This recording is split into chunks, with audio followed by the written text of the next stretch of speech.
We are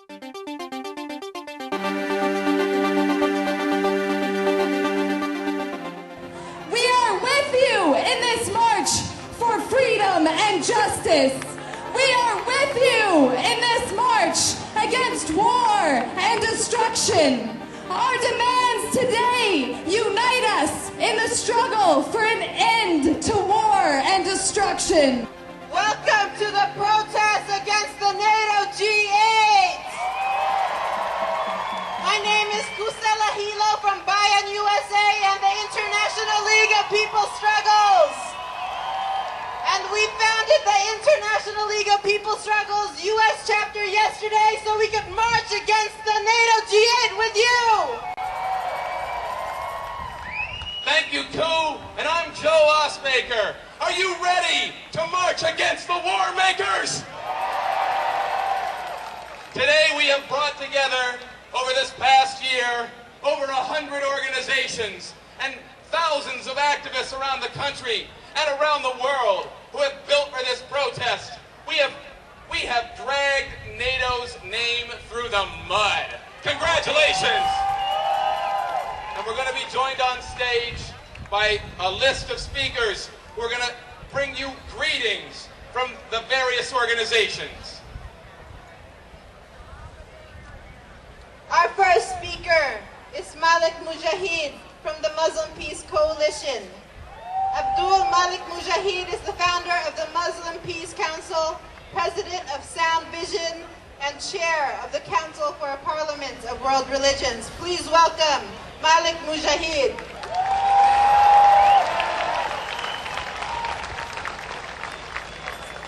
Peace be with you.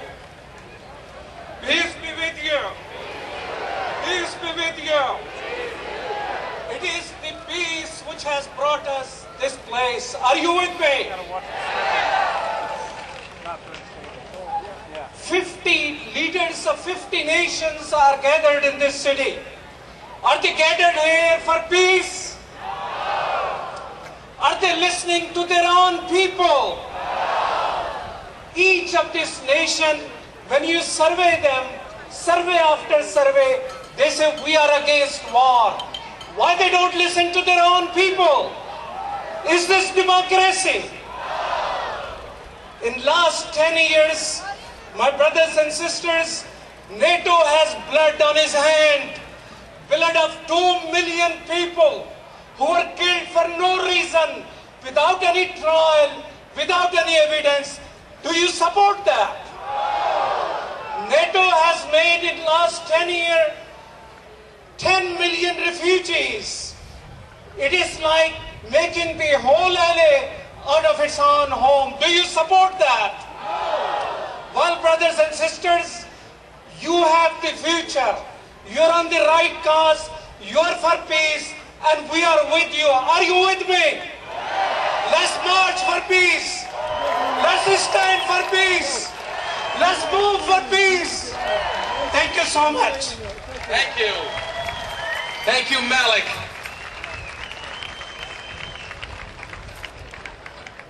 Our next speaker is one of the bravest young people that I have the honor of knowing.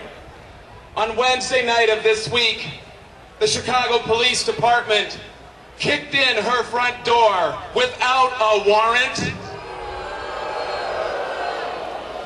They raided and beat a group of young activists and then disappeared them. I'm honored to introduce Zoe Sigmund, who's another Chicagoan,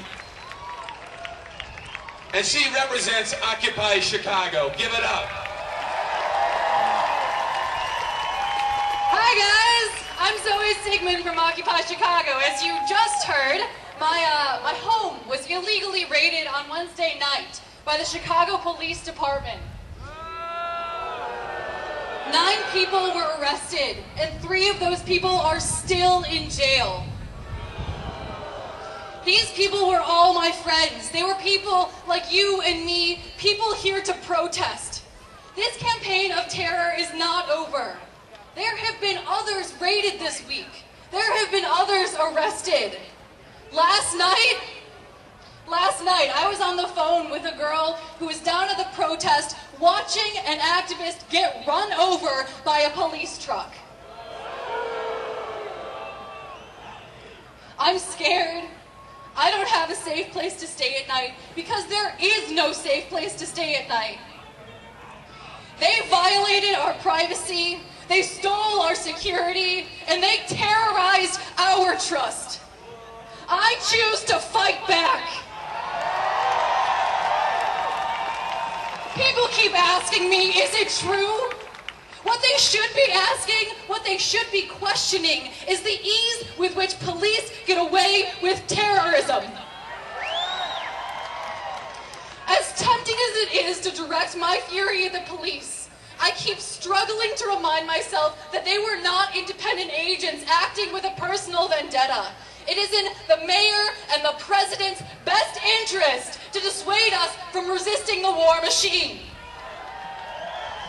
Just as it is in their best interest to further their chosen political agendas abroad using the decisions of the G8 and NATO. We cannot forget that this raid is exactly the same sort of repression, the same tactics that NATO uses to further agendas abroad. We have the power to make a difference in this world. They would have us divided, squabbling over petty differences. They would have us frozen in our fear. They would have us broken and scattered. We say no! We let them pretend that they hold all of the cards. They don't. They are scared, and they should be. That's right. Woo! Let's give it up for our sister Zali in Occupy Chicago. Opposing NATO is not a crime. Opposing NATO is not a crime. Opposing NATO. NATO is not a crime. Let's do one chant because we're going to march on NATO today. No NATO, no war. No NATO, no war. Peace and justice is what we're for. Peace and justice is what we're for. No NATO, no war. No NATO, no war. Peace and justice is what we're for. Peace and justice is what we're for. Our next speaker comes from Germany. Inga Hoger is a member of the German Bundestag, where she represents the state of North Rhine-Westphalia. From 2005 to 2006, she was deputy chairwoman of the German Left Party. Please welcome Inga Hoger. No to NATO, no to war. No to NATO, no to war. Is the message of this demonstration against NATO's war policy. I want to express my solidarity in the name of the German peace movement, of my party, the Left, and also express the support of 25,000 of protesters who yesterday surrounded the banking district in Frankfurt.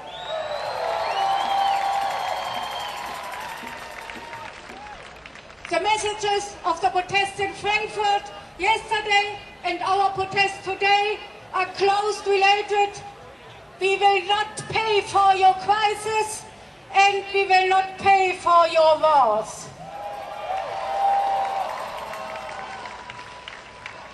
I come from a country where a majority of the population opposes any participation in wars and any preparation for wars. Unfortunately, this position is not represented in the parliamentary system.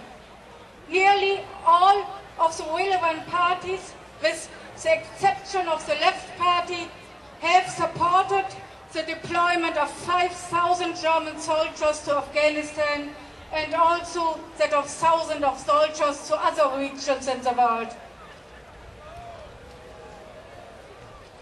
NATO troops have not been able to bring peace. On the contrary, they have increased the insecurity and multiplied the threats for the common people. War is no solution. War is always part of the problem.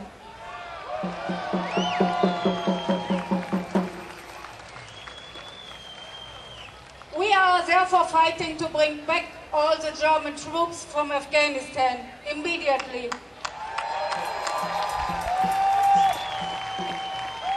Okay. Let's stop the war machine. Wars and preparation for wars must stop. The money is very urgently needed elsewhere for fight poverty and to bring back social justice. Stop the war and stop NATO.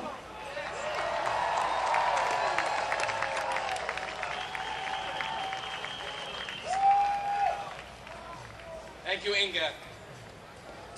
And our next speaker is a member of a community organization, the Chicago Community and Workers' Rights. He is a longtime immigrant fighter for immigrants' rights and a labor activist. Please give it up for Martin Unzueta. Hi. Hello, friends. My name is Martin Unzueta, and I am one of the 12 million undocumented immigrants in this country.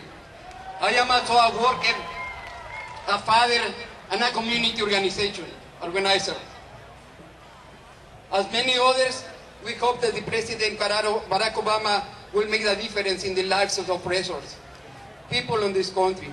But for many of us, our hopes have turned to disappear, as we realize that the lies and bureaucracy are more important than human beings.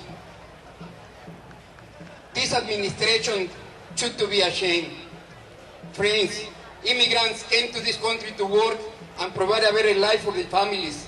But today, Obama administration has declared a war against us, another war. In the last year, more than 400,000 immigrants have been deported, some leaving behind their families, some leaving behind the country where they have grown up.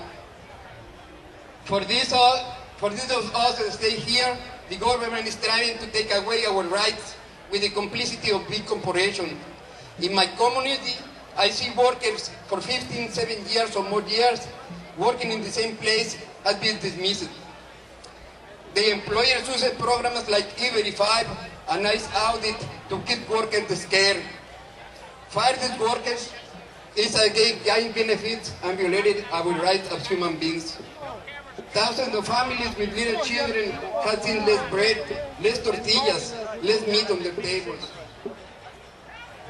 We are not going to go anywhere. Friends, understand that immigrants are not the cause for the unemployment of the bad economy. In the last year, undocumented immigrants pay more taxes than some of the largest corporations and the banks. The responsibility is in the government to put so much money into deporting immigrants and supporting corporations of war. If the government didn't not spend so much money on this, we could have more schools, hospitals, and jobs. If you believe that government is working for you, just look around. They are done. No more lies, no more war, no more discrimination. Stop the wars against immigration.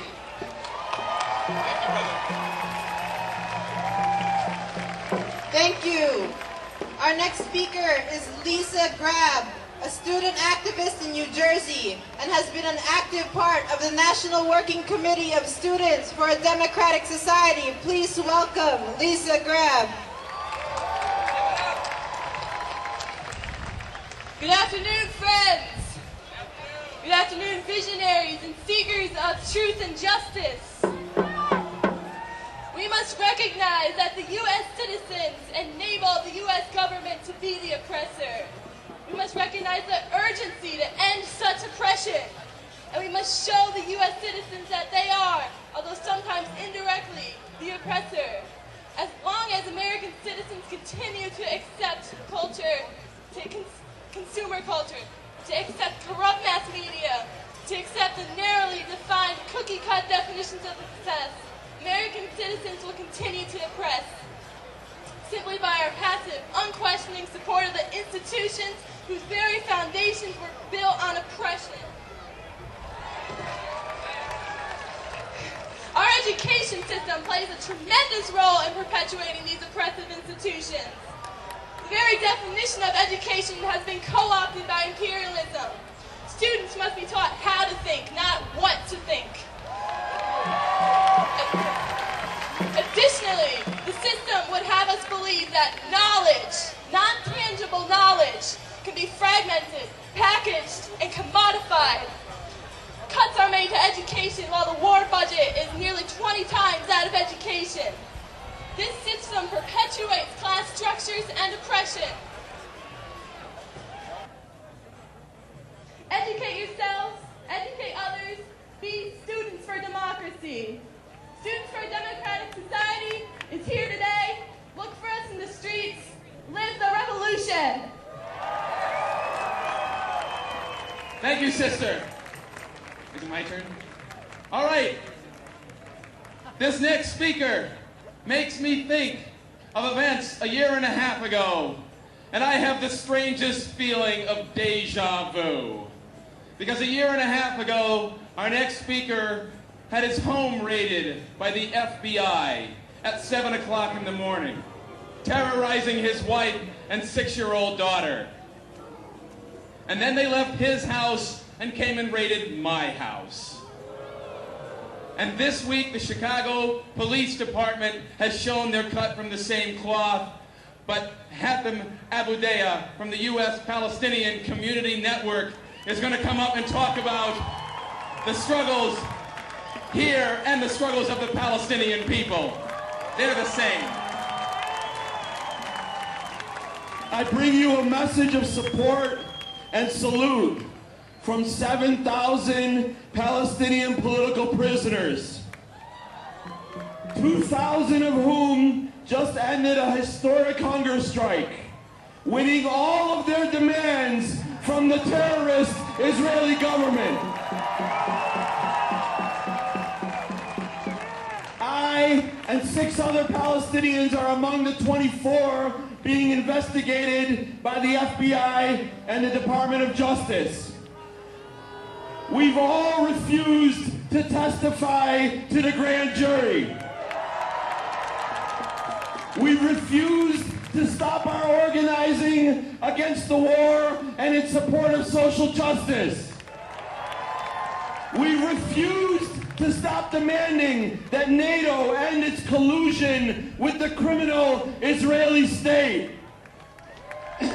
And we won't stop fighting until all our prisoners are free, until we win back every inch of stolen Palestinian land, until every refugee returns to her home, until every Palestinian and Arab family wins their freedom and liberation. Thank you very much.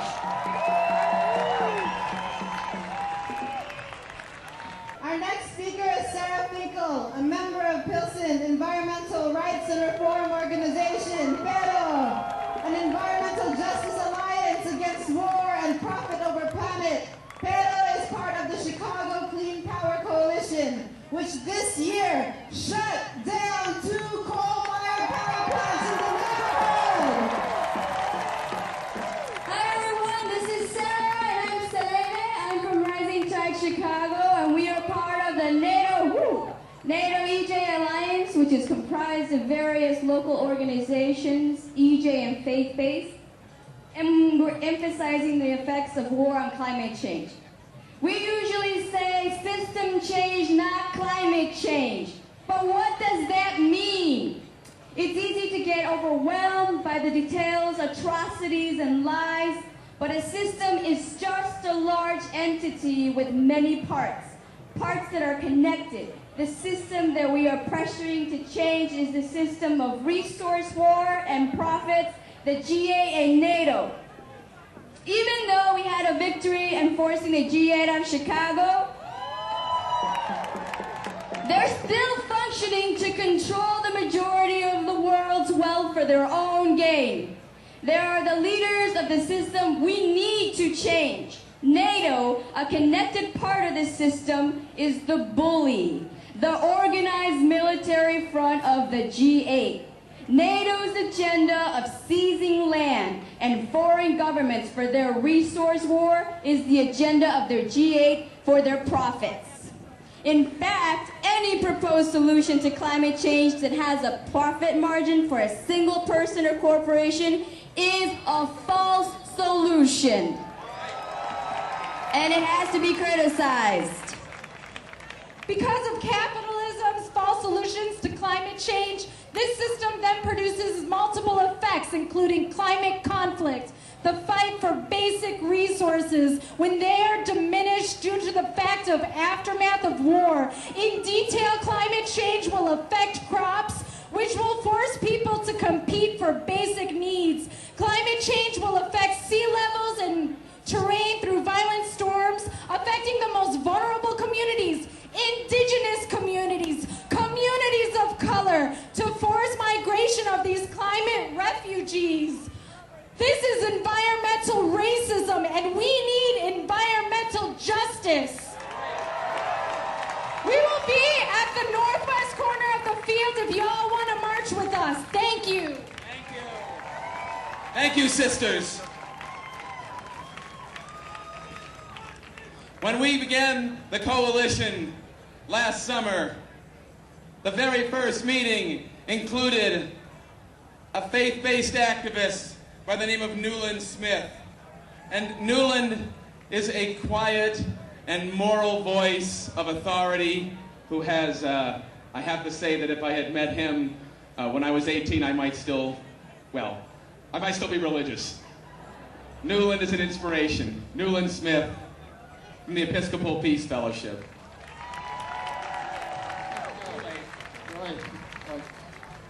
Brothers and sisters, I bring greetings from the Ken Gates Interfaith Working Group. On April the 4th, 1967, Martin Luther King Jr., in his speech delivered at Riverside Church, connected the dots between the war in Vietnam and the war against poverty. 45 years later, we are gathered here to tell the leaders of NATO and the G8 that their wars and economic policies are increasingly destructive of the human family as well as of the earth. In the past decade, faith communities have issued urgent calls about the increasing economic injustice and the militarization of our world. From the United Methodist Church's 2000 statement, Economic Justice for a New Millennium, the shift in government priorities from social to military expenditures, and the growing interconnections between national economies have led to increases in poverty, hunger, and despair in the human family.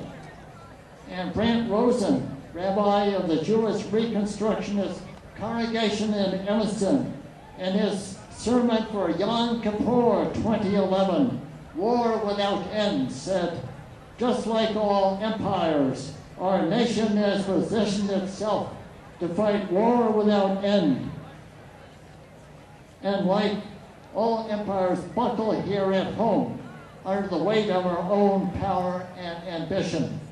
2 days ago at the NATO Summit, 3 young Afghan Muslim women gave eloquent testimony to the young Afghans who are working for a nonviolent presence in a country under NATO political occupation. So this day, let us recommit ourselves to working for a world without militarization and economic justice. Thank you, my brother. Our next speaker comes from Bayan, USA. Chairperson Bernadette Aluren is the chairperson of Bayan, USA, a U.S.-wide anti-imperialist, anti-fascist alliance of Filipino-American organizations and oversees chapter of Bayan, Philippines, the main political center for the Philippine National Democratic Movement. Right now, there are hundreds of Filipino members of Bayan, USA. They fought the Battle of Seattle to Chicago from New York to California. So please welcome Berna. If you know this chant, join me.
Give it up for the Kasamas.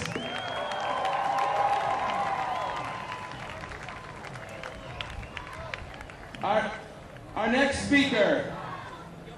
speaker is an attorney who has been on the forefront of the struggle against the Chicago Police Department. Here's a man that has given some schooling to those of us who are late to resisting the social order in this country, in this city. Stan Willis with the Chicago chapter of the National Conference of Black Lawyers. Give him a warm welcome. Good afternoon, brothers and sisters. I'm here to express solidarity on behalf of the National Conference of Black Lawyers, Black people against police torture, and political prisoners as a result of COINTELPRO. I also want to commend the coalition that organized this wonderful event. But I also want to say that there's still much work to be done. Frantz Fanon, a great revolutionary, once said that each generation must discover its mission, carry it out, or betray it. The mission of this generation, in my view, is to dismantle the military machine in the United States. That's the mission. That's the mission. We have done protests and stopped wars before. We stopped the Vietnam War. We required solidarity to stop these wars. But after we stopped the war, we went back to doing what we were doing before. This time we must send a message to NATO, but we must continue to organize. We must ask fundamental questions. Who profits from the wars? There are certain members of the 1% that are addicted to war. When we know what we do with addictions, we have to cure them. So we ask who profits, who pays for it. Since the Iraqi war and Afghanistan war, U.S. citizens have paid $1.3 trillion. Money that should have gone to health care, should have gone to school, should have gone to providing employment in the public sector. We've paid that. To take this to the next level, we must go back to communities. We must organize. We must organize among communities. We must change the culture from war to peace. We must stop recruiters from coming into our schools, recruiting our students, for example. That's changing war to peace. And we go back and we continue to organize. I'm convinced victory is certain. Thank you. Thank you. Our next speaker is Allison Bodine. She's a co-chair of the Mobilization Against War and Occupation, MAWO. She's also involved in Cuba solidarity work in the U.S. and Canada, and has worked with Pastors for Peace, Caravan to Cuba, the Canadian Network on Cuba, and Vancouver communities in solidarity with Cuba. Please welcome Allison. Hello, Chicago! Hello, all you great protesters out on the streets defending humanity against the imperialist war machine and NATO. Hello, people of the world.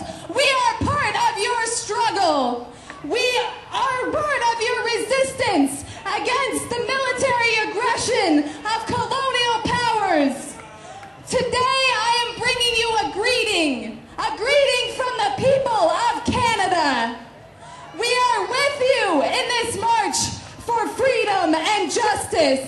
We are with you in this march against war and destruction. Our demands today unite us in the struggle for an end to war and destruction, and for self-determination for all nations under imperialist attack.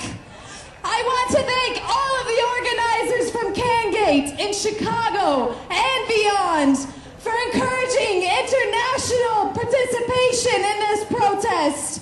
Our cause is international. Our resistance is international. Our struggle is international. And our freedom is international.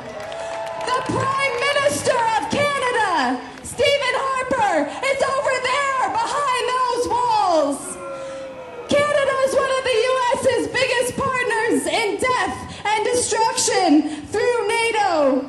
They are taking a leadership role in the brutal and criminal occupation of Afghanistan. They are partners in the massacre of the Libyan people. Today, they are on the same path of aggression as the U.S. against Syria and Iran. But we will stop them, won't we? U.S., Canada, Britain, imperialist governments, we will stop you. We will defeat you. Remember Vietnam. You can't win a war against humanity. Dignity will prevail. We will win, as Che Guevara said. Venceremos.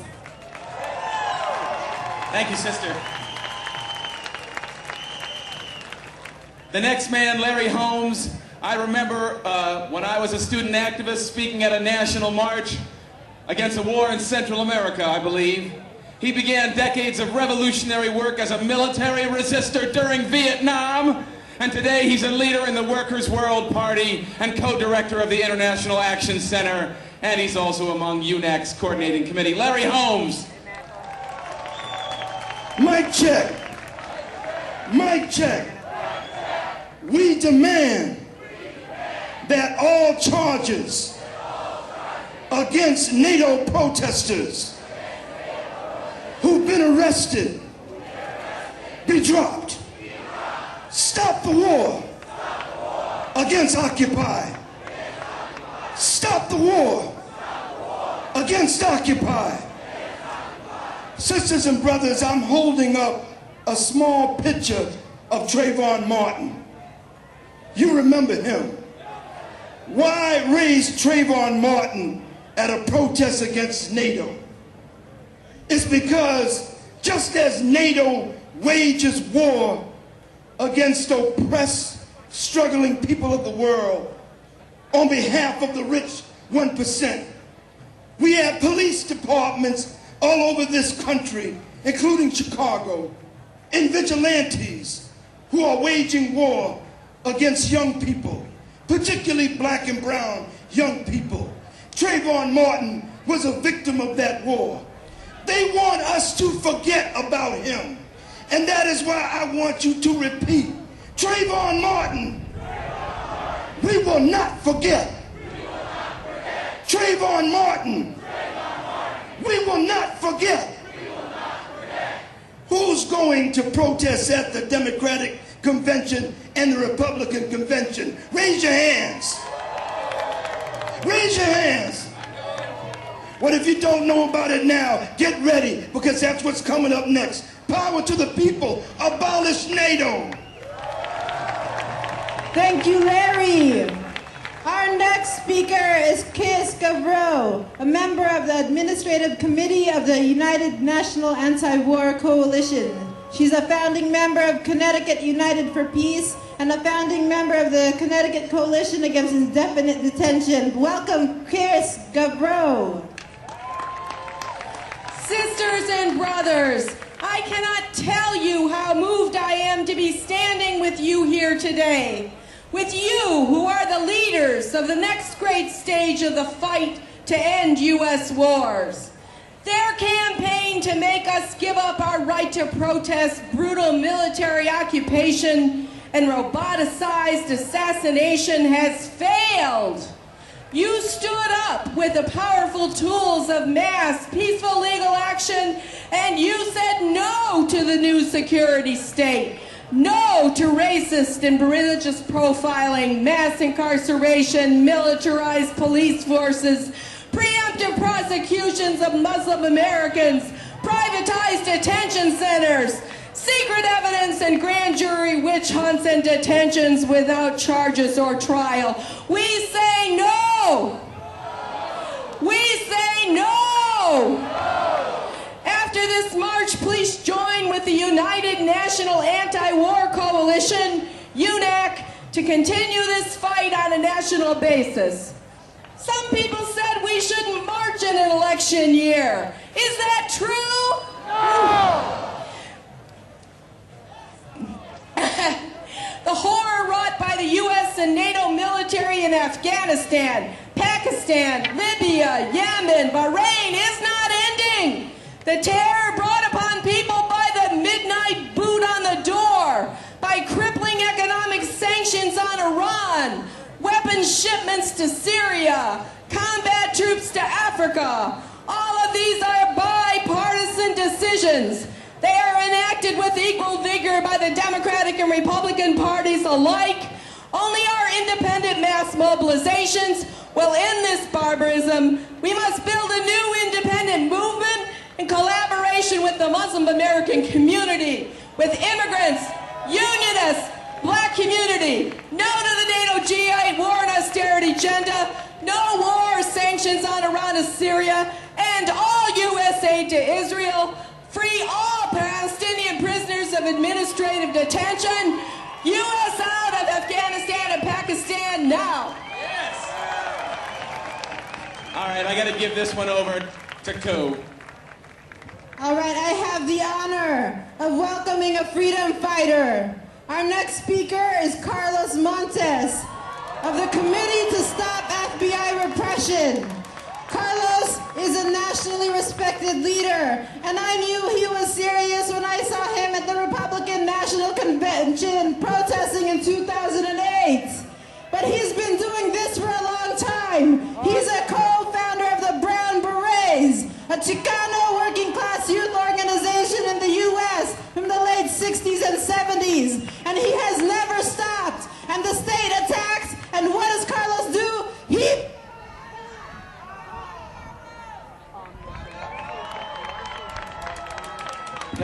Okay, be careful with it. Thank you, sister. All right, brothers and sisters. No to war, no to NATO. No to war, no to NATO. All right, we know that the NATO dominated by U.S. warmongers caused mass poverty, misery, and death around the world, but especially among the oppressed people in the Middle East, Asia, Africa, and Latin America.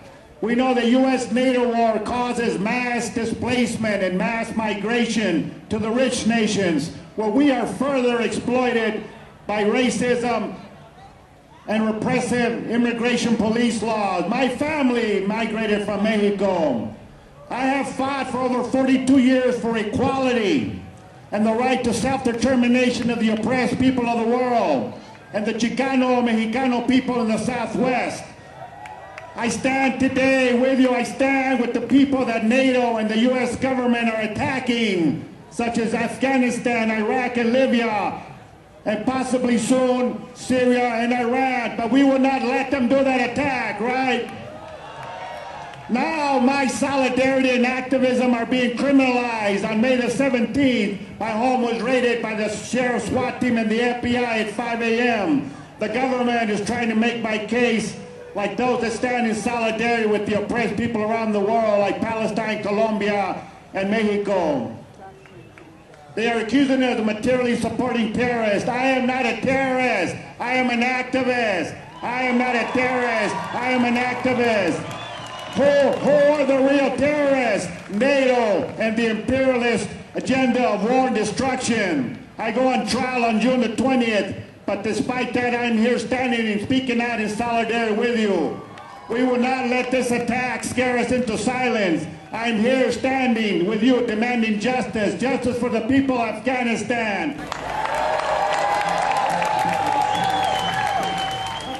I know many of you were out on the streets of Chicago over the last 2 days.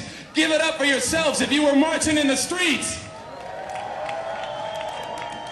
And the biggest march, the biggest rally that was held was our friends, our sisters, some brothers, but mostly our sisters, from the National Nurses United, and it is an honor and a pleasure to introduce Karen Higgins, their president. Hello out there. Many have asked us over the last couple of days, why are you here? What does this have to do with you as nurses?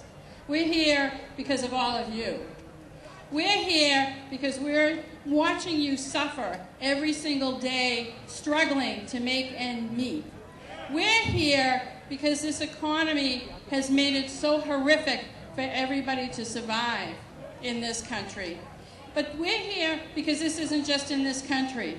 This is all over the world. And the leaders of the world need to hear this. But the other message we want to give is we know at least a beginning of how to stop this. So we're here to tell you we need to tax those that have caused this problem. It is time to have Wall Street start paying back what they owe the people of this country and this world. If you tax them a minuscule amount of like 0.5%, 50 cents on every $100 they do at the high end in Wall Street, we can raise, in this country alone, $350 billion a year. A year! We want that money to be used for people to get jobs in this country and jobs around this world. We want this money to be used for our children's education. We want this money to provide health care. We want that money to be used so people can retire with dignity. That's what we want. We want change that actually is change to get people back up on their feet. So we're asking you, as you march on behalf of change, that we look at Wall Street and we say, this is the first change, and we want it now, around this world. Thank you. Thank you. Thank you, sister. And now I'm actually surprised to be able to do this. I now get to introduce Mumia Abu-Jamal. Mumia, as everyone knows, is the most famous political prisoner in the United States. He has, however, scored a major victory this last year. He is off of death row. And we have a recorded statement to the rally that we're going to play for you, directly from that great journalist, former Black Panther, and our dear brother, Mumia Abu-Jamal. Brothers and sisters, mis hermanos y hermanas, mes frères et messieurs, welcome to the People's Summit, a true representation of the people, not the system. Imagine what the world would have looked like had governments listened to the people, the millions who marched against war in the spring of 2003. Over 1 million people would be alive today in Iraq, Afghanistan, in Pakistan, and Somalia. Imagine that. We gather today in the spirit of those millions who marched against war and empire then. We march now against these same forces, against NATO and more imperial war. We march again in the spirit of the more than 1 million now dead in these imperial adventures, wars for oil and influence that have sent millions of people to exile and into refugee camps far from the lands of their mothers. We march to build a better future than this wretched present, this eternal banker's holiday. We are the people. Somos el pueblo. Say no to NATO. Welcome to the People's Summit. Welcome to the beginning of the end of empire. From its prison nation. Hello, everybody. I'm Joe Lombardo, co-coordinator of the United National Anti-War Coalition. 6 months ago, we understood when we heard NATO was coming here in the G8 that the people of the United States could do one thing. They can protest against them, or they could not. If we did not, it would be a blow to all the movements worldwide that have been gathering and protesting for 14 months from Tahrir Square to Wisconsin, to the Occupy movements, and throughout the entire world. And today we gave an answer to NATO, We said no to NATO, and we did come together, despite the attacks on our civil liberties, to protest NATO. I know it's hot out there, but it's much hotter for NATO, because they have to meet in the light of day while everyone is watching them and while an alternative agenda is given by each of us today. We know there is a lot of speakers today. It is to show the breadth of the movement that is opposed to NATO, all the people that are suffering by the attacks from the 1%. Our next speaker is someone who has been fighting for peace for a long time. Kathy Kelly is a co-coordinator of Voices for Creative Nonviolence. She has played a leading role in the anti-war movement and led numerous delegations to occupied Iraq and Afghanistan. That's a very small intro for Kathy Kelly. Everywhere where there's peace people gathered, you see Kathy Kelly. Here she is now. To counter terror, build justice. To counter terror, build justice. We have a chance today to say 2 words that every NATO head of state and their entourage ought to be saying. We can say it together. We're sorry. We're so very sorry for the suffering caused by the bloated cancer of military spending, by the killing, by the starvation, by the cruelty of the militarism that's gone unbridled. We're sorry for all the missed opportunities for peacemaking. And yet we also have a chance today to say 2 more words. Thank you. Thank you to all the people who helped build worldwide understanding of 99 and 1. We are many, they are few. To counter terror, build justice. Let's do that together. Thank you.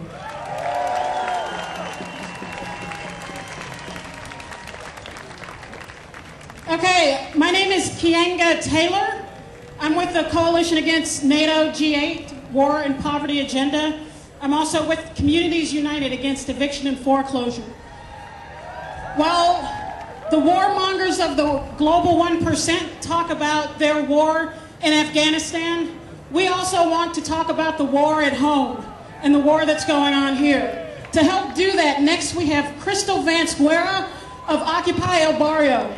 Crystal of South Chicago is an organizer with Occupy El Barrio and a youth leader in the immigrant rights struggle. Give it up for Crystal. Hello everyone, bienvenidos a todos de Chicago. We are living in a time in which war is synonymous with profit, as is poverty, imprisonment, and privatization. In this time, when war is not wrong, when greed is disguised as austerity, fascism as security, invasion as peace, when justice and our rights are conditional, we must define for ourselves what kind of world we want to live in. To occupy is to reclaim. We must reclaim the struggle that brought us to this moment and move it forward.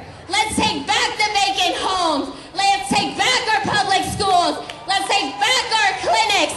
Let's take back let's break down these walls. Let's break the jail cells. And let's take back, hood by hood, barrio by barrio, city by city, that which has always been ours. Today, when existence equals resistance, our presence here is a rejection of all wars, local and global, political, economic, and social.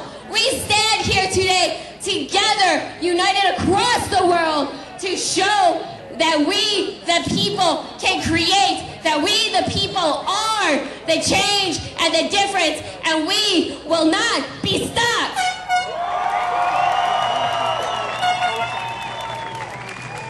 Our next speaker is Abiyami Ezekwe. He is the editor of the Pan-African News Wire. Abiyami is co-founder of the Michigan Emergency Committee Against War and Injustice and the Moratorium Now Coalition to Stop Foreclosures, Evictions, and Utility Shutoffs. He lives and works in Detroit and is on the coordinating committee of the United National Anti-War Coalition, UNAC. Thank you.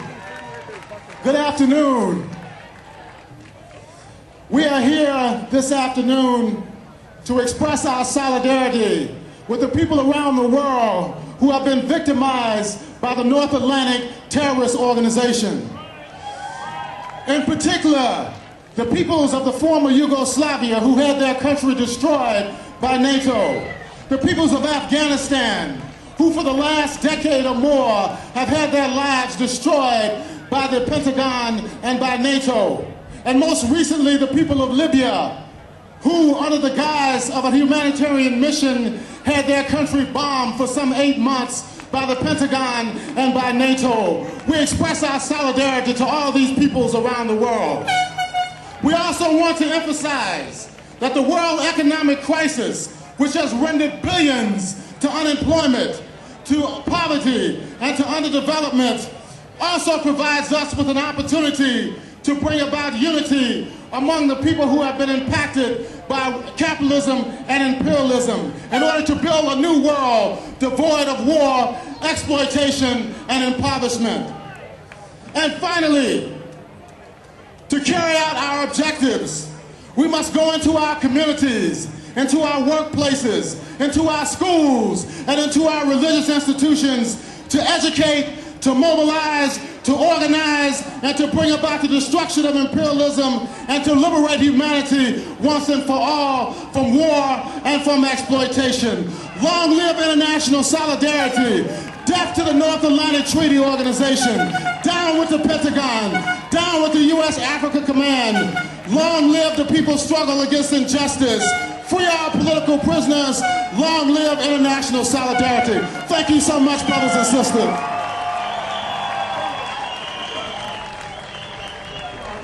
Our next speaker, I'm very proud to announce, Tanya Izueta Carrasco is the founder of the Immigrant Youth Justice League, who has given our movement the phrase undocumented but unafraid. She's a nationally recognized undocumented youth organizer. She's also active in the LGBTQ movement in Chicago, working with the local Chicago LGBT Immigrant Rights Coalition. Tanya Izueta.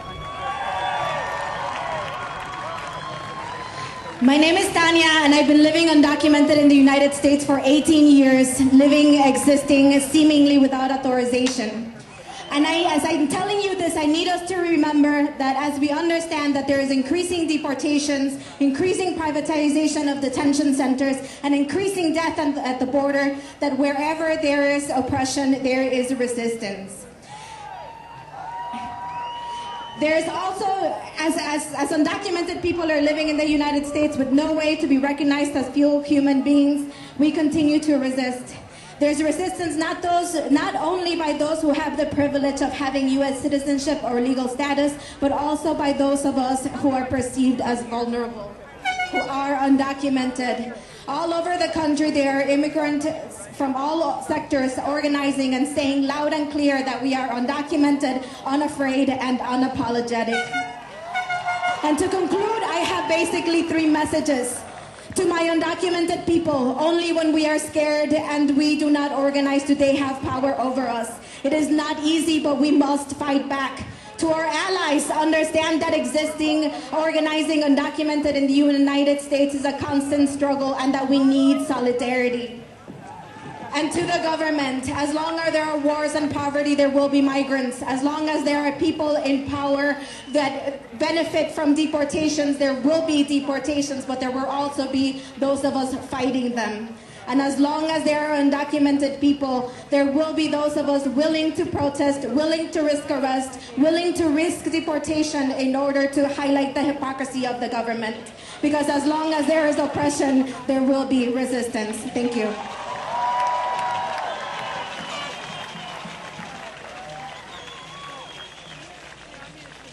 Next, we have a friend from Germany. Rainer Braun is a longtime activist of the European peace movement, working as executive director of Scientists for Peace and Sustainability and the International Network of Engineers and Scientists for Global Responsibility. He is a steering committee member of the International Peace Bureau and one of the leading spokespersons for the German peace movement, including the No to War, No to NATO network. He's someone I have had the privilege of working with and building up to this rally, and we've made some great connections between the European peace movement and the US peace movement through this process. Dear friends, I would like to bring you the best greeting of the 650 member organization of our network, No to War, No to NATO, and the greetings of the German peace movement. I'm really proud to be here with you to protest against NATO. And I would like to remember you, the Germans and the US, to one big scientist, Albert Einstein. Some months before he died, he wrote, "The biggest challenge for human beings in the 20th century is not only to ban nuclear weapons, but more than this, to overcome the institution war." And when we want to overcome the institution war, we have to overcome NATO. We have to close down NATO. Because NATO is war, not only in Afghanistan, but worldwide. NATO is much too expensive, 1 trillion per year. And in these minutes when I'm speaking, 20,000 children will die and suffering because they have no water and no food because of war and military spending. This time is over. And our march and our action is the beginning of a huge worldwide movement to overcome NATO and to develop a new worldwide peace movement. Let me say it in the language of different countries. In Germany, it is "Gemeinsam sind wir stark." In Spanish, it is "Venceremos, juntos somos fuerte." And in English, "Together we are the strongest force. People's power will win. We will overcome NATO. Another world, a peaceful and justice world, is possible." Thank you.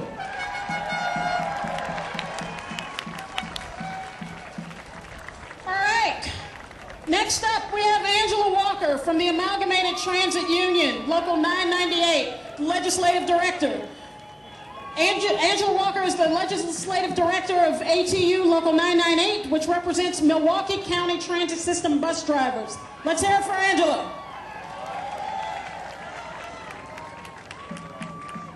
Hey, I'm gonna cut to the chase. I'm here because I'm angry.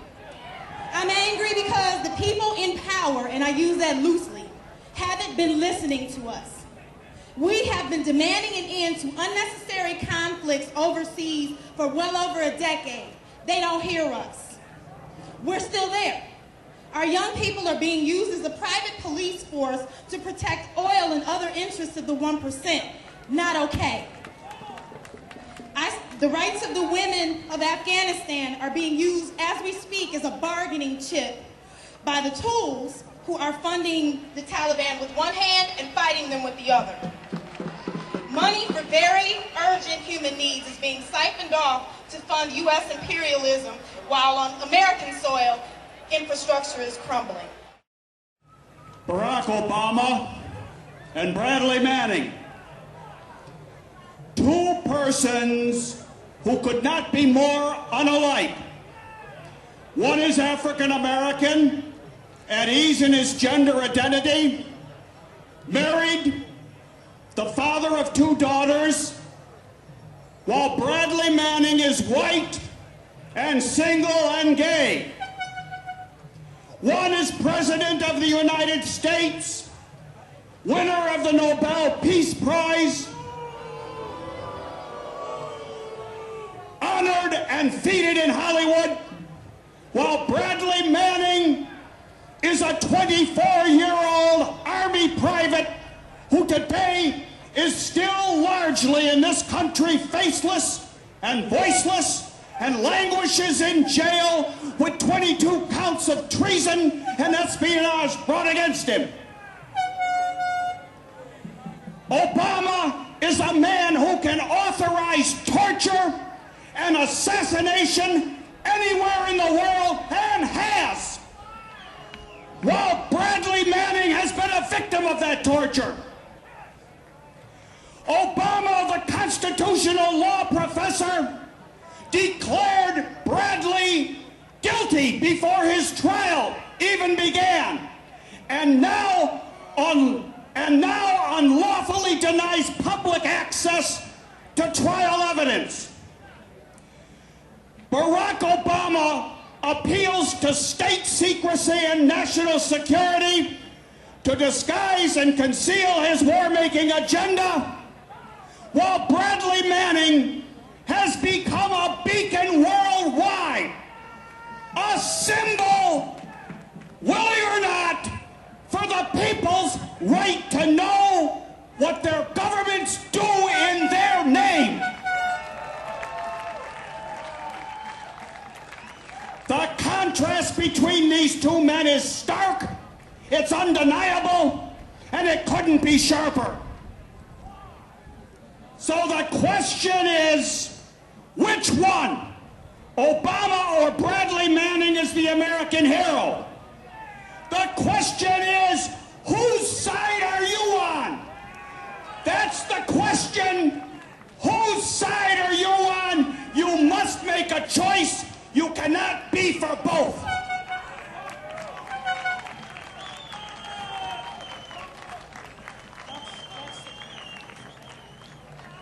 Okay, next we have Ann Wright, retired colonel of the U.S. Army. Colonel Ann Wright is a retired Army Reserve colonel and a 29-year veteran of the Army and Army Reserves. She resigned from the Department of State on March 19, 2003, in opposition to the Iraq War. She is the co-author of Dissent, Voices of Conscience. Well, I was part of the system. I was an Army colonel. I was a U.S. diplomat. I helped reopen the U.S. Embassy in Kabul, Afghanistan in 2001 while you all were out there protesting the U.S. going into Afghanistan as you went and going into Iraq. We got people here that are right here from Pakistan, where the drones are killing people in Pakistan, where they're killing people in Afghanistan and Somalia and Ethiopia. I just came from a conference where Madeleine Albright, Secretary of State, 500,000 kids that died in Iraq, and now she's saying, I just made a little slip of the tongue when I started talking about those. Here she's saying that war is good for women in Afghanistan, and I say, war and NATO are no good. No good, NATO! And I want to introduce Cece. If you think we got war overseas, we got war right here on evictions. Here's Cece. Hey everybody, Cece here from Anti-Eviction Campaign, and we're here to say housing is a human right. Fight, fight, fight. Repeat after me. Housing is a human right. Fight, fight, fight. Moratorium now. Moratorium now. We've gone to dark. We want Lisa Madigan to step to the plate and bring those settlement agreements and stop the evictions of women and children from their homes. Fight, fight, fight. Housing is a human right. Thank you. All right. Thank you very much.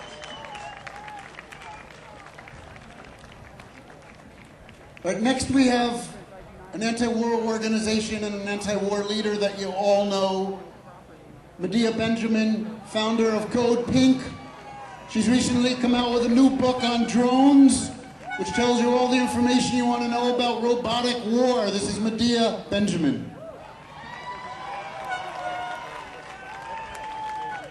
So the leaders of the NATO Summit are meeting now, and one of the justifications they have for the war in Afghanistan is that they are helping women. So we are here to tell the leaders in the summit what women really want. Clean air, clean water, clean energy, clean elections, reproductive rights, affordable health care. We want art and culture valued more than war. We demand equality, immigrants' rights, more money for education,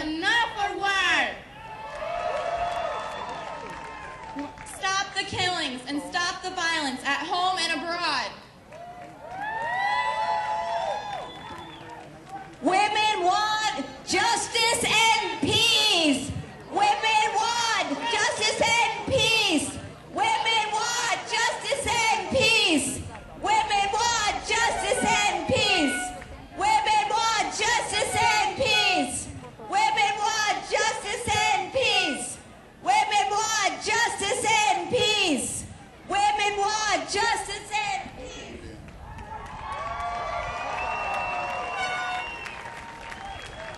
Okay, next we have Michelle Morales from the National Boricua Human Rights Network. Michelle is coordinator of the National Boricua Human Rights Network for the last 10 years, also works as the Associate Director of the Alternative Schools Network, and sits on the board of Dr. Pedro Abuzo Campos Puerto Rican High School. Hey everybody, I'm here representing the community of Humboldt Park here in Chicago. And the Puerto Rican community at large. Like the Palestinians and the Filipinos that spoke before me, we too are fighting to get the U.S. out of Puerto Rico. Puerto Rico has been a colony of the United States since 1898. It has been owned since 1898, but the Puerto Rican people have never been owned. Since 1898, we have had thousands of Puerto Ricans in prison in U.S. federal prisons for fighting for Puerto Rico's freedom. There is still one more left in prison. Next Tuesday, Oscar Lopez Rivera will commemorate his 31st year in U.S. federal prison for believing in the freedom for Puerto Rico and fighting for Puerto Rican rights. He is not a terrorist. He is an activist, and we want him home. Because of the repression that Oscar faces in prison, we are never able to get a message from him recorded. But I have one written that I'm going to read to you. Greetings with much love and respect to all of you who dare to protest and struggle against the G8 and NATO. They are the forces that represent hatred, fear, corruption, havoc, wars, exploitation, and oppression. What they have done and continue to do in countries like Iraq, Afghanistan, Pakistan, Yemen, Palestine, and Egypt clearly represent what they are doing is capable of doing in order to perpetuate their control and hegemony. You, on the other hand, represent love, hope, compassion, and courage. As long as you don't allow them to stop, you can stop them. A better and more just world is possible. Let's dare to struggle to make it a reality. Dare to struggle and dare to win. En resistencia lucha, Oscar Lopez Rivera. Let's get him out. Obama needs to listen. Get Oscar out of prison. Obama needs to listen. Get Oscar out of prison. Que viva Puerto Rico libre.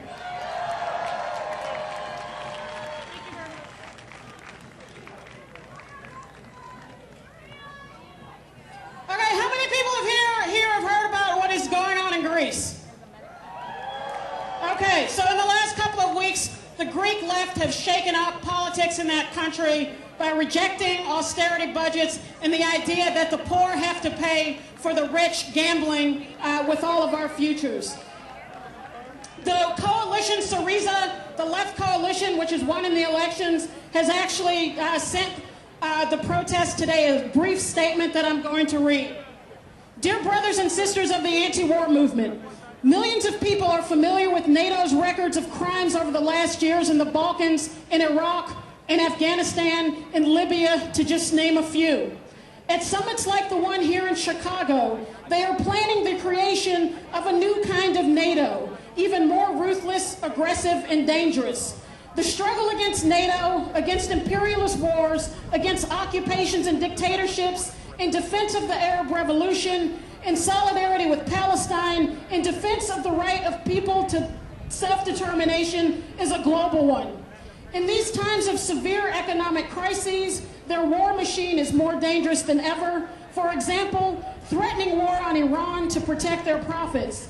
And in such times of austerity, it becomes even more important to organize and fight for our needs and not more fuel for the war machine.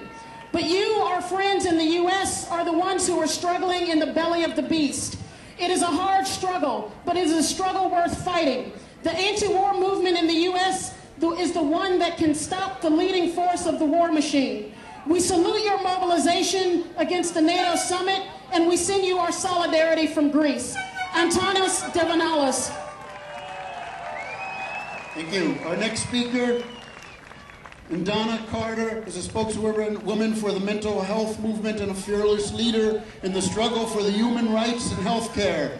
She is an organizer of the Southside Together organization for Power, STOP, and was one of the original Woodlawn 23 jailed for barricading themselves inside the Woodlawn Mental Health Clinic.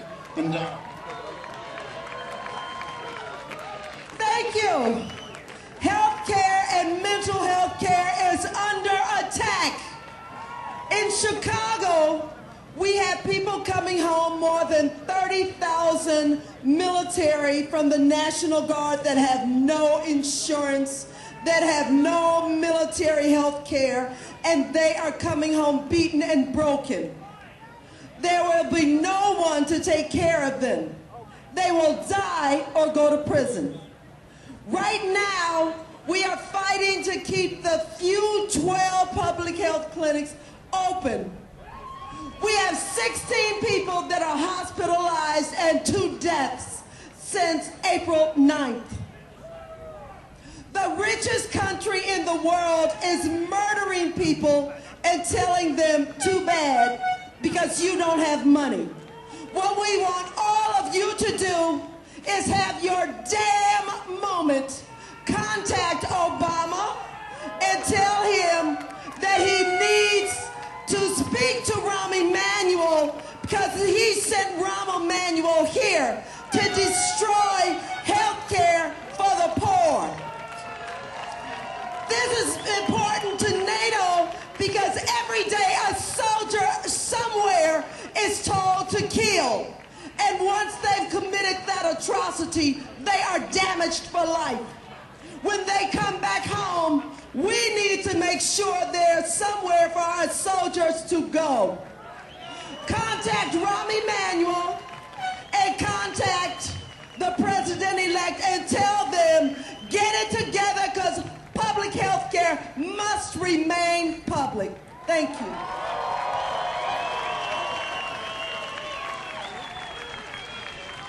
Okay, next we have Luis Gutierrez Esparza from No to War, No to NATO. He is the president of the Latin American Circle of International Studies. Give it up for Luis. Good afternoon, people of Chicago, people of the United States, people of the world. I am very happy to be here with you because not only you are in the front line of the peace movement in the United States, but because this is a city with a great Mexican community. This is one of the most important Mexican cities in the world. We are here to offer you our solidarity and we ask for yours. The 3,000-kilometer border between Mexico and the United States is also the border between NATO and Latin America. That's why NATO is also our problem. Not only because of that, because also according to the Washington Treaty, the foundational chart of NATO, all the military resources of one of its members is and can be used by the others. Being the United States the main power, military power and economic power behind NATO's machine, the almost 50 military bases that the United States has in Latin American countries are also NATO bases. And so the bases of the United Kingdom in the Malvinas and in the southern tip of our continent. We are joining you in the fight against NATO, this murderous war machine. We want NATO disbanded, dismantled, and forgotten in the past. We must globalize peace as they are globalizing war. We shall overcome. Venceremos. Luis comes to us from Mexico. He's a leader of the anti-war movement in Latin America. Our next speaker is Surya Surya. She is a founding member of Afghans for Peace, an alliance of Afghans from various backgrounds with a united vision for democratic, all-inclusive, just, and peaceful Afghanistan. She comes to us from Toronto. Unfortunately, Malai Joya, known as the bravest woman in Afghanistan, she could not be here today, so instead, I will be reading her statement in solidarity as an Afghan woman also involved in the peace-led movement. This is her message to Chicago. I wish to convey my heartfelt greeting to this huge and beautiful anti-war gathering. You are all struggling against the powerful forces that my grieving Afghanistan is severely suffering under, be they the US, the warlords, the so-called jihadis, or the Stone Age Taliban. I want to deeply apologize for not having the honor to be amongst you all today because of my ill health. Please know this, dear friends, your voice against war and the warmongering US government and its NATO allies is deeply inspiring to the freedom-loving people of Afghanistan and to people around the world. This ongoing movement, which today you represent, can be the barrier to these warmongers and the exploiters of the world who want to implement their demonic aims.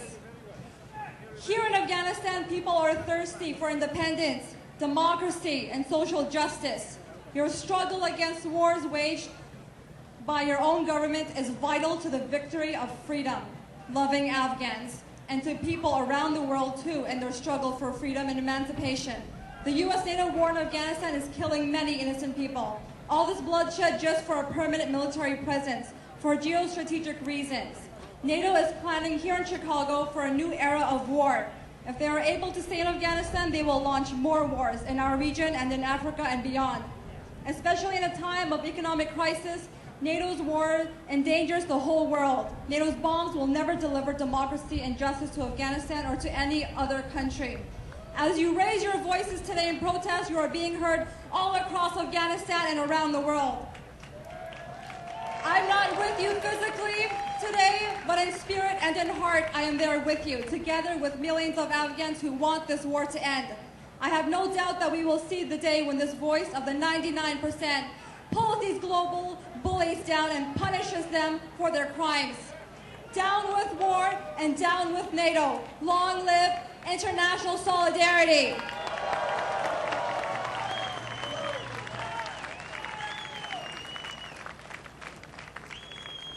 Okay, next we have Rick Rozoff from Stop NATO. He's an internationally recognized researcher on NATO and author of the Stop NATO website. Greetings, everyone. Thanks for your determination to come out in this weather, for your courage to be here, and for the insight to recognize that the greatest threat to world peace at this moment is the so-called North Atlantic Treaty Organization. A young woman just stepped away. I hope she can hear me. She has a lime green sign that says, NATO equals World War III. Photographs of that woman and the sign were all over the worldwide net this morning, from local Chicago media to the Voice of Russia, amongst other places. I want to address something a little more solemn, though. To the thousands of Yugoslav, Afghan, Pakistani, Libyan, and as of 13 years ago this month, Chinese civilians who were killed by NATO bombs and missiles. To those who continue to be killed by NATO cluster bomb fragments and depleted uranium weaponry. For the tens of thousands who have been injured and maimed by life. To the hundreds of thousands who have spent weeks, sometimes months at end in bomb shelters. To the millions who have lived in fear of attacks by NATO helicopter gunships, warplanes, and cruise missiles. You are not forgotten. You will never be forgotten. And the war criminals who are responsible for your suffering will be brought to justice. The NATO Summiteers who've been eating at the five-star restaurants and getting their limousine-driven tours of the city will announce in their summit declaration tomorrow 3 major issues. One of them is applauding the carnage in Afghanistan, which has lasted for over 10.5 years, epitomized by the brutal murder of 17 Afghan women and children in Kandahar province in March. You want an image of what NATO stands for? That's it. They are also going to celebrate. One last point, please. They are going to announce the so-called interim capacity for NATO's missile shield, so-called. That is an interceptor missile system, which is going to be a global, potentially first strike missile system. It's going to be the realization of Ronald Reagan's Star Wars once they move it into space. Not only is NATO a threat to this planet, it's a threat even beyond this planet. It needs to be abolished.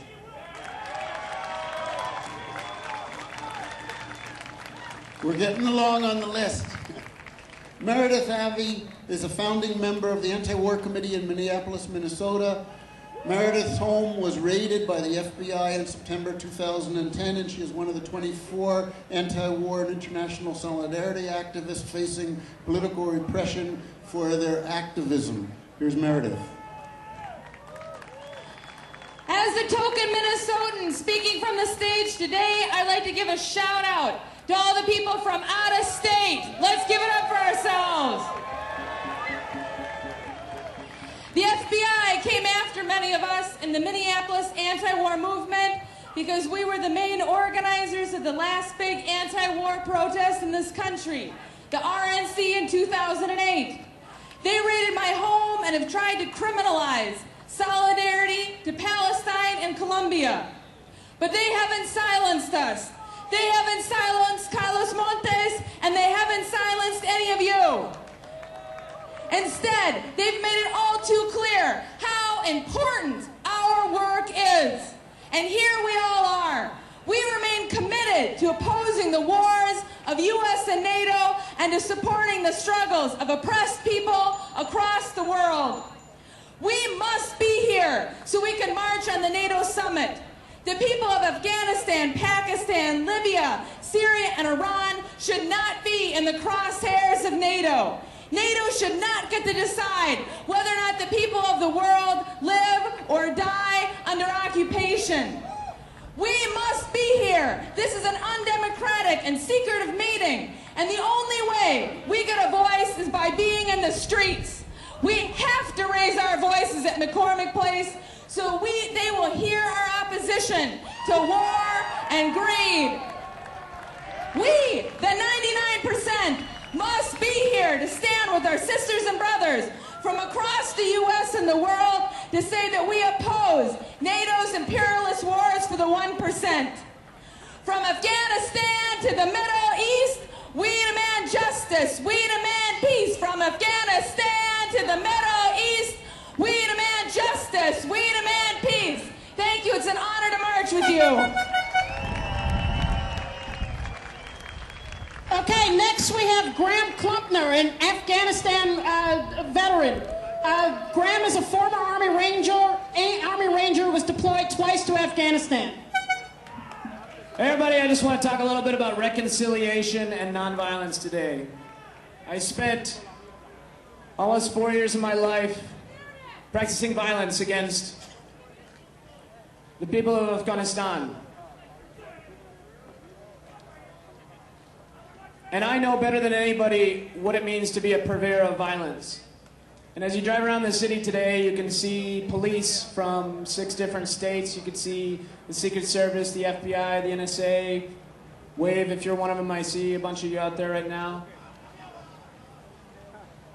They have a lot of guns, and they know how to use them. They know how to use violence.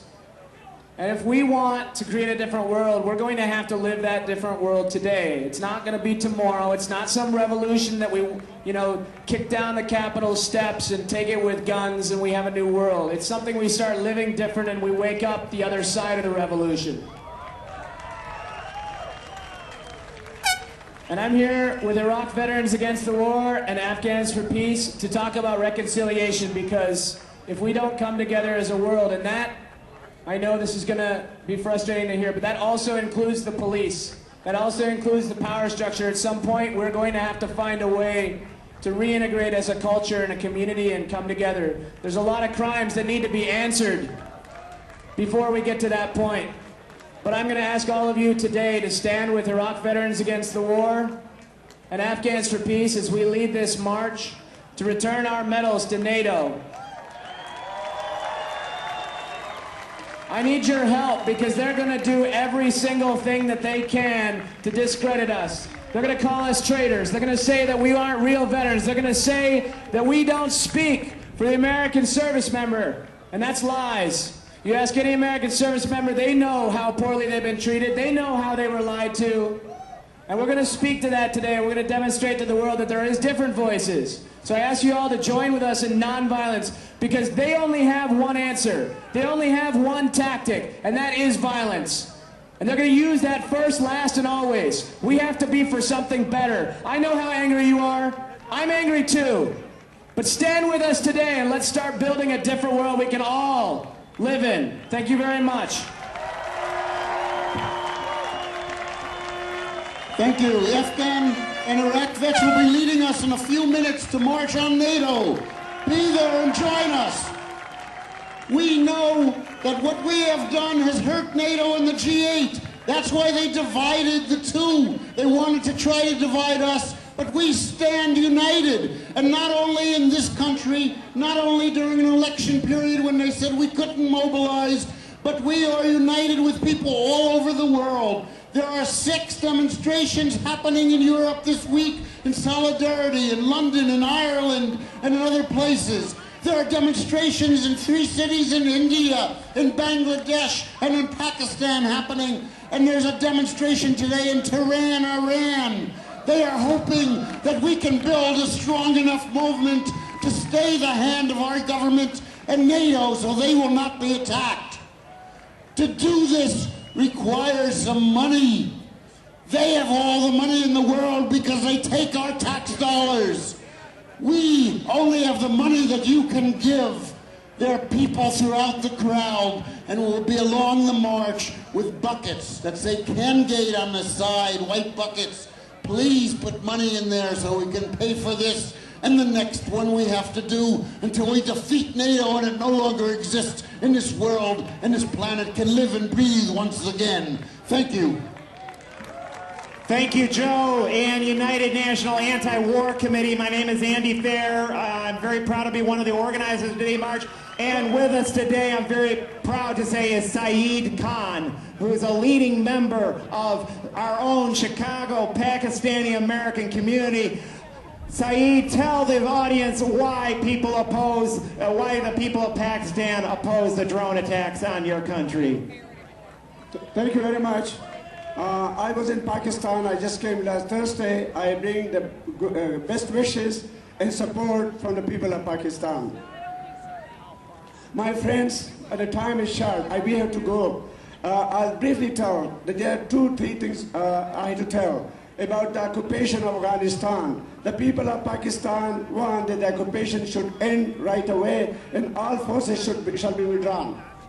Number 2, he mentioned about the drone attacks. There are drone attacks every time and innocent people have been killed, are being killed every day. More than 300 drone attacks so far have been done and taken place, and more than 3,000 innocent people have been killed, children, women, and older people, and sometimes they attack on funeral, sometimes in a wedding, sometimes when the people march to Walker, they attack and then they kill innocent people. The other issue is as a NATO supply. I hope you may know that the NATO supply is through Pakistan, to my city, Peshawar, and no, it's under consideration. The people of Pakistan do not want the NATO supply because it will have repercussion and more so-called terrorism will come to the country. So the terrorism should not be done. So since the time is running out, I won't say more, but 3 things. Occupation in Afghanistan should end, and Okay. At the same time, NATO supply should not start. And the most important, which I mentioned about the drone attacks, is killing innocent people, shall be stopped. Thank you very much. Okay, and amongst the people who have paid a price for U.S. militarism, of course, our veterans. Leah Bolger of Vets for Peace.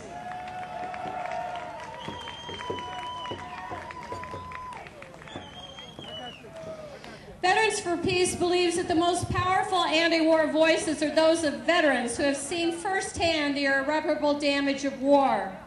The first Supreme Commander of NATO, 5-star General Dwight D. Eisenhower, said, "I hate war as only a soldier who has lived it can, as only one who has seen its brutality, its futility, its stupidity." While Veterans for Peace agrees completely with Eisenhower, we also think that war is stupid and futile, and that's why we're here today. Vets for Peace have come to Chicago from all over the country to speak have come from all over the country to raise our voices in opposition to war, militarism, and violence, to speak as personal witnesses to its worthlessness.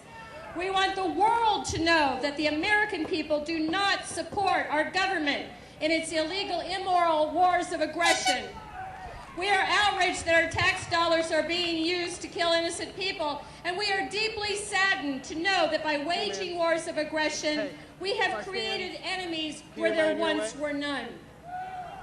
I call on the global community to stop remaining silent about the war crimes of the United States.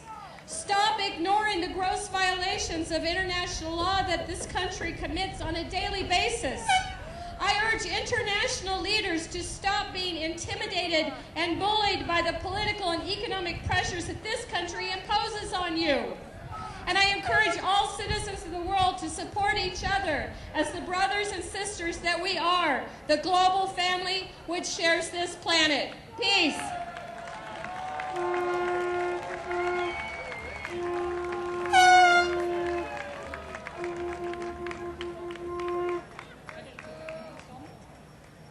Thank you, Leah. My name is Pat Hunt. I'm with Chicago Area Code Pink, Chicago Area Peace Action, and honored to be here today. Real quick announcement. We just found out that the fire department will have 10 cooling buses at the end of the march. So if at any point you feel like you need it, look for one of those buses. Remember, this is the fire department. Okay? Our next speaker is Armando Robles. He is the president of the United Electrical, Radio, and Machine Workers of America Local 1110 and a leader of 2 factory occupations, Republic Windows and Doors in December 2008 and Sirius Windows in 2012. Welcome this absolutely amazing activist.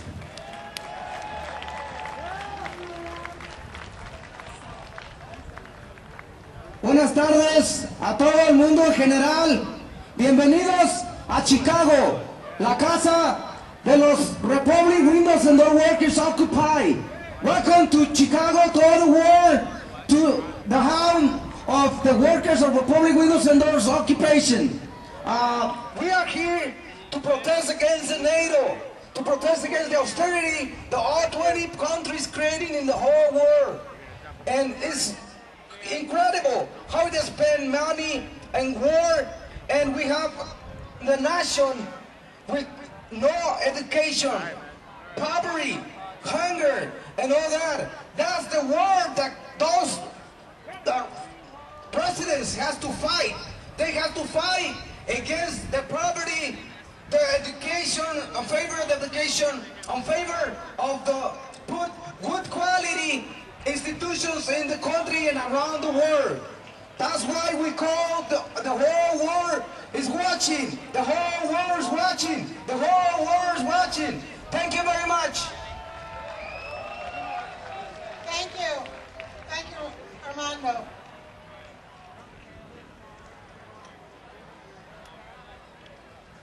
Our next speaker is Jess Cook. She's the UIC Graduate Employees Associate Organization. Jess has been an activist and organizer in labor, immigration, women's, and anti-war movements for over a decade.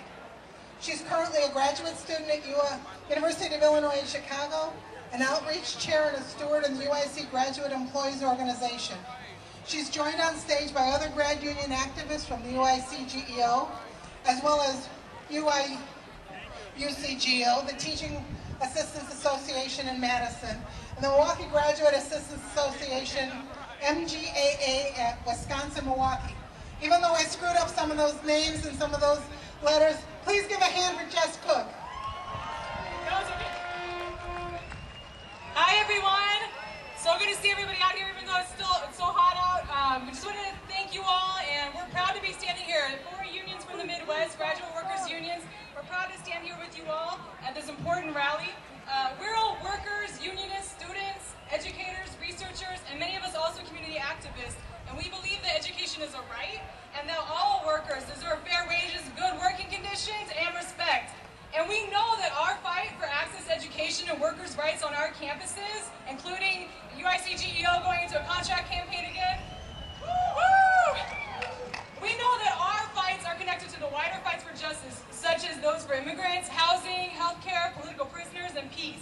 And that is why our unions have endorsed and have been involved with CanGate and the preparations for this march, because we feel it's crucial to stand in solidarity against the killing, imperialism, neoliberal practices, and the political, economic, social, environmental, and cultural oppression throughout the world and in our communities caused by our own government and the many others involved with NATO and G8. And so we proudly stand here today with you, and we'll march with you all here and across the globe, struggling for peace and justice and against NATO and G8. So thank you so much. Thank you, guys. Thanks for all your organizing work. Yes, we do. Okay, our next speaker is Dave Schneider of the Coalition to March on the RNC. I think it's very important that we send a bipartisan no today. No to Mitt Romney and no to Barack Obama for their furtherance of America's wars against the express opinions of both the Afghan people and the American people as well. And so a next step, of course, in terms of carrying on the anti-war movement is to be protesting against those conventions coming up later this year. And who better to do it than Dave from the Coalition to March on the RNC. Let's give him a warm welcome. Brothers and sisters, it is beautiful being out here today in the land of Lincoln with so many freedom fighters from all over the entire country marching against NATO and their warmongering policies. I drove alongside dozens of organizers from labor unions and student groups from Florida. We drove about 17 hours to be here with you, and I'll tell you, we wouldn't miss it for the world. I'm a part of the Coalition to March in the Republican National Convention, and we're going to be out there in Tampa Bay, Florida on August 27th sending a message to the Republican Party. They've decided to come down to our backyard and bring a message of hate, of war, of oppression, of sexism, racism, homophobia, transphobia, Islamophobia, and every other phobia that they use to divide the American people. Well, on August 27th, we will send them a message, because back when God's people were imprisoned by the Babylonians and under oppression and under the yoke of imperialism, God sent them a message saying that Babylon will fall. And I go for that because in the U.S., we're facing our own American Babylon. And so when we have activists like occupiers or Carlos Montes who are raided, we need to march and say Babylon's going to fall. When we go out there and we see death machines being sent to Afghanistan and Libya, and maybe soon Iran and Syria, we've just got to march, oppose that, fight back, and say that Babylon's going to fall. When Governor Kasich and Governor Romney and any other proto-fascist governor attacks unions and the one right the working people have in this country to strike, we need to fight back, get organized, and say that Babylon's going to fall. And we got to keep marching, and we just got to keep saying it. Because I'm going to tell you folks, on August 27th in Tampa Bay, Florida, we have an opportunity. You've heard of the Arab Spring? This is the start of the American summer. And we're going to be going out there. And everyone out is a deputized freedom fighter in that struggle. And one day, we're going to be able to look down at our children and our grandchildren and even the worlds that we don't even know will exist and say that when we marched in Tampa Bay against the Republicans demanding jobs, education, health care, peace, and equality, we can also say that we went down to the Tampa Bay Times Forum and we lifted high and hoisted that glorious banner that declares that we will have freedom in our lifetime. Say that with me. We will have freedom in our lifetime. We will have freedom in our lifetime. Thank you very much. Power to the people. Let's march on.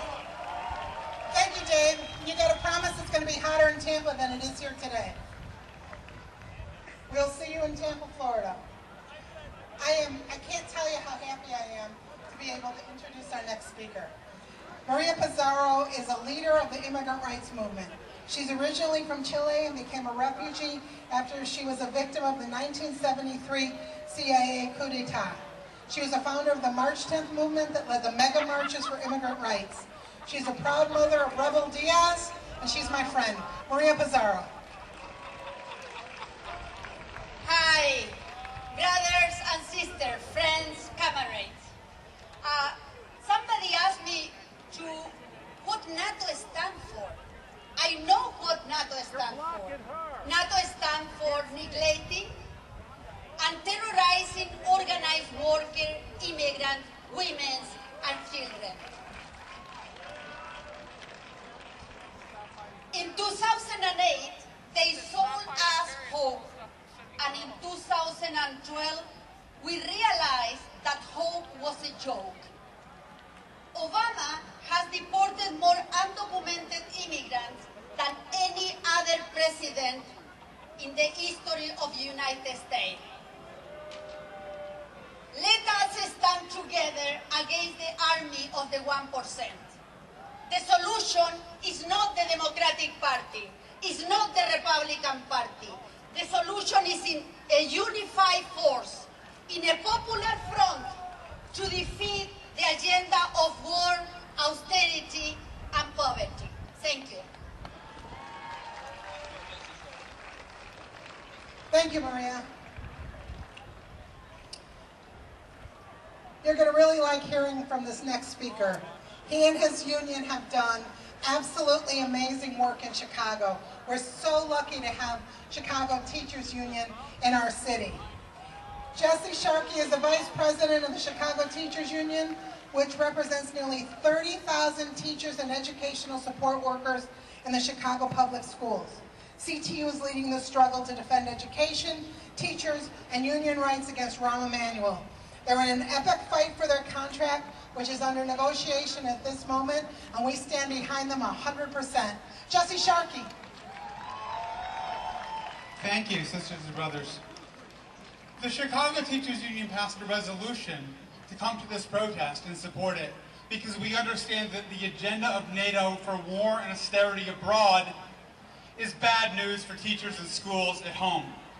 And that we know that firsthand because what we've seen over the last 15 years is the closing of 110 community schools, and those schools have been handed to private operators. What we've seen is 160 schools without libraries. What we've seen is the systematic dulling, the drill, the standardized test preparation model of education based around test prep. And it's something which we oppose because we're for humanity. We're for public schools that actually unlock the potential of students, and that's what we're fighting for more than anything else. I have really one message to say about that, which is that this union, this movement, the people who are here today make this our fight. It's a cause that we're fighting for, and frankly, it's a cause that we're winning. We will not be turned around because there are 13,000 police with riot sticks. We will not be turned around because they throw tear gas at us. We will not be turned around because the high ministers, officials, even mayors come at us with every soundbite that they have. We will fight this together and we'll win. Thank you. Thank you, Jesse. Our next speaker is an author and a well-known journalist and commentator. Vijay Prashad is the author of 14 books, including Arab Spring, Libyan Winter. He's a well-known journalist and commentator and a prominent academic critic of NATO. Let's hear for Vijay. Good afternoon. It is time. It is time to convert fear into hope. It is time to bring to account the generals that smirk at the news of civilian casualties. It is time to silence the sound of the war drums. It is time to shut down NATO. It is time. It is time to speak of war's horrors. Children dead, imaginations suffocated. It is time to speak of Afghans and Pakistanis, Libyans and Yemenis, lives wasted on the altar of war. It is time to bring NATO to account. It is time to allow the Afghan people to breathe. It is time to allow Afghanistan to build its own political confidence.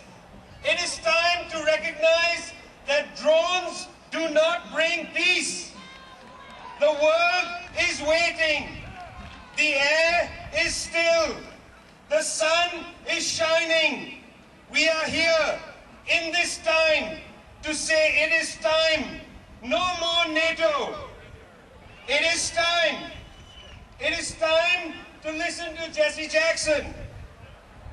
Jesse Jackson fought against Jim Crow, and he's fighting against the new Jim Crow. Jesse Jackson fought with the Poor People's Movement, and he's now fighting to Occupy.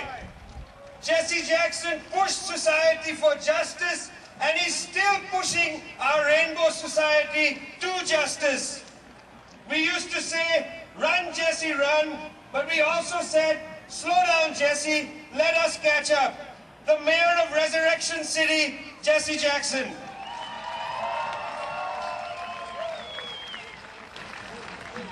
It is a joy to be with you today as we now prepare to march. You have heard many speeches. The point is that we are here today searching for an alternative to war. We are more war and we are less secure. We spent more money and we are more impoverished. And we feel betrayed by this investment of time and money and lives. It's time for a fundamental change. We were told that if we go to Iraq, we would catch the terrorists with weapons of mass destruction. It was the wrong target. We spent $3 trillion or thereabout in Iraq. What could $1 trillion do today? Wipe out every state budget deficit, rehire teachers, police, firemen, student loan debt forgiveness, and reduce student tuition. What could $1 trillion do today? Today, Iraq, in fact, is unstable. We're venturing into Afghanistan, a commitment to spend $2 to $4 billion a week. Can we afford that kind of investment in Afghan? We're laying off bus drivers and teachers and police and firemen here at home. We said that we're going to Afghanistan to save them from violence. We've lost about 1,700 soldiers in Afghanistan in 10 years. We've lost 5,300 in Chicago in 10 years. 55,000 have been killed in America's 12 major cities in the last 10 years. We must stop violence right here at home and go another way. More than that, there is too much violence. That's why as we march today, it must be nonviolent and disciplined and focused. We support nonviolence not because we're scared, because we're wise. Say nonviolence. Nonviolence. Not because we're scared, but because we're wise. Say nonviolence is the science of wisdom. Violence is no answer. We must be the antidote to violence. We must go another way. We must go